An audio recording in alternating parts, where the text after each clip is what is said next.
Asalaamu calaykum waraxmatullaahi tacaala wabarakaatu. daawadayaal waxaad kusoo dhawaataan channel Twer waxaana casharadan idinla socodsiin doona aniga oo Xasiir Aadan Salamaana. Iminkii haatanna waxaad kusoo dhawaataan cashar aad u muhiim ah. Casharkeena maanta waxa uu ku saabsan yahay su'aalo iyo jawaabo diini ah.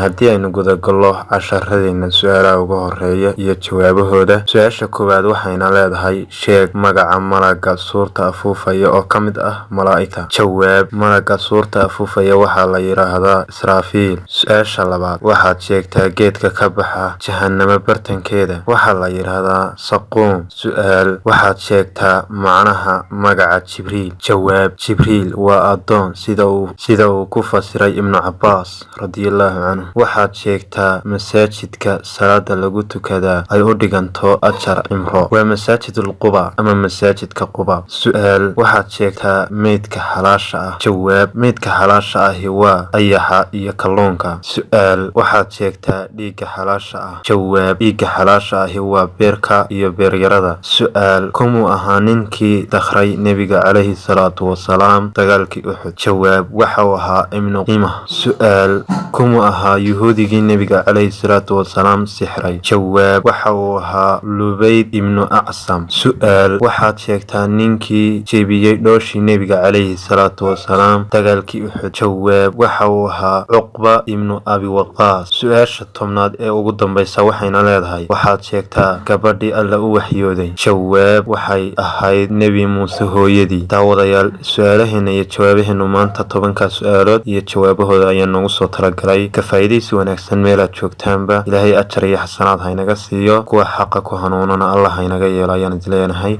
insha Allah tacaala subscribe, like iyo comment intaba. insha Allah kulli su'aalo fara badan way ka soo diyaarin doonaa oo ku saabsan waliba dhanka afka Soomaaligana noogu qoran kuna saabsan diinteena Islaamka. Ilaahay xaqa haynagu wada hanuuniyo dhammaanteen. waxaan idinla socodsiinayaa aniga oo Xasiir Aadan Salaamaan. tan iyo intaynu ku kulmi doonno casharkan ku xiga waxaan idinkaga tegayaa assalaamu calaykum waraxmatullaahi tacaala wabarakaatu.